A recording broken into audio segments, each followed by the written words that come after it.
Questo sì che è un bel grido! Che ne pensi, Mick? Stupendo. Alza il livello. Lo voglio più forte. Deve essere come un pugno. Il genere horror è uno dei più longevi e lucrativi della storia del cinema. Per certi versi può anche essere considerato il primissimo genere cinematografico. La paura fu infatti la prima emozione provata dal pubblico alla famosa proiezione dei fratelli Lumière, credendo che la locomotiva li avrebbe travolti in pieno. Da allora il cinema horror non ha mai lasciato le sale e molto probabilmente non lo farà mai. Durante il secolo scorso l'horror è passato dal filone gotico della Universal ai B-movie fantascientifici, dallo slasher al body horror, cambiando continuamente volto per adattarsi alle paure del pubblico.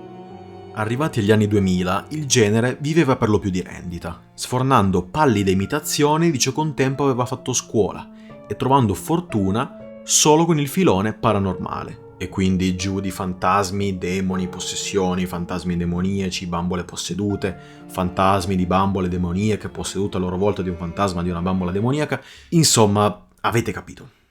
Il genere aveva quindi un disperato bisogno di rinnovarsi per poter tornare a stupire il pubblico. Ed è qui che entrano in gioco Robert Eggers, Jordan Peele e Ari Aster, i tre registi che hanno dato forma alla nuova identità dell'horror, diventando così di diritto la nuova trinità del genere. Ciascuno di loro dona una sfumatura moderna ed inedita ad un elemento horror già esistente.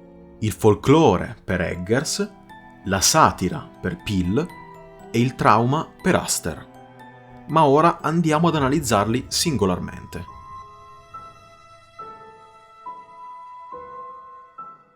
La poetica di Eggers è caratterizzata da un forte attaccamento alle leggende e alle superstizioni del folklore anglosassone.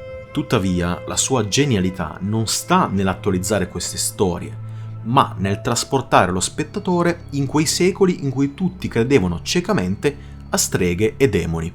Siamo infatti troppo abituati ai film storici che modernizzano l'aspetto o la parlata dei personaggi per renderli più fruibili agli occhi del pubblico. Robert Eggers invece svolge innumerevoli ricerche anche solo per ottenere dei dialoghi fedeli al periodo che sta rappresentando.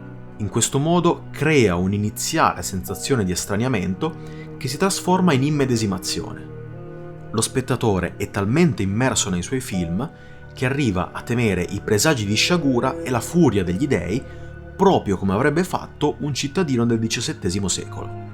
Va però precisato che Eggers non rende queste creature il fulcro del film, o meglio, sono al centro del film, ma le vediamo di rado e ne avvertiamo per lo più la presenza perché i personaggi umani ne sono ossessionati.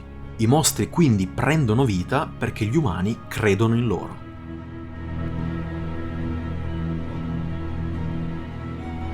Jordan Peele attinge a piene mani dalla cultura pop e dai cult del cinema horror. Prima di essere un regista, però, era diventato famoso grazie al duo comico Key and Peele, in cui si poteva già intuire la sua predilezione per il genere. All black people have the shine. You never shine with another black person before? No. Una volta raggiunta la propria maturità artistica da comico, decide di passare al cinema con un ibrido tra horror e commedia molto ben riuscito. Questo ibrido si chiama Get Out, per metà omaggio ai vecchi episodi di Ai confini della realtà e per metà satira sull'America post-Obama. I suoi personaggi sembrano essere perfettamente consapevoli dei cliché del genere horror, allo stesso modo in cui né io né voi metteremmo mai piede in una casa stregata o ci sogneremmo mai di seguire un rumore che proviene da un corridoio buio. I protagonisti di Get Out e Us sono individui razionali intrappolati in un ambiente irrazionale, che si chiude attorno a loro diventando sempre più strano minuto dopo minuto.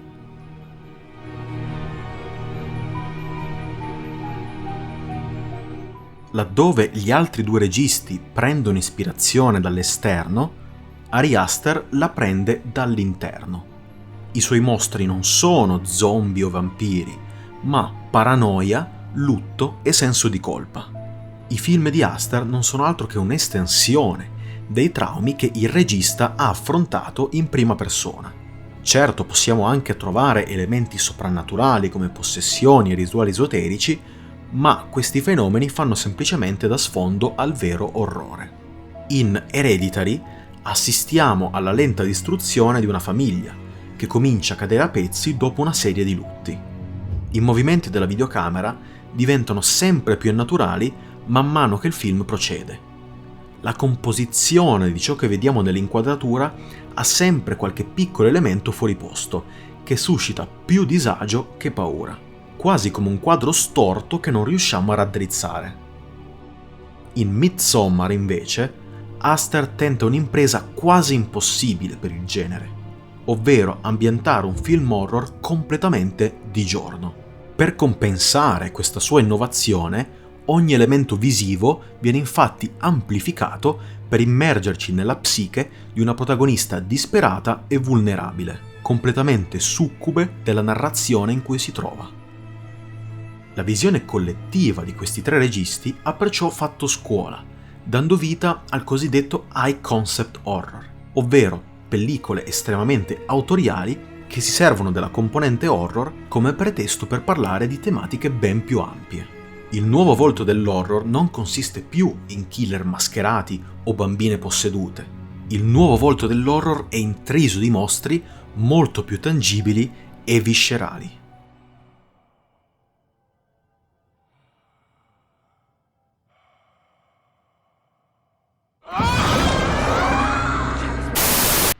Well, we've warned you.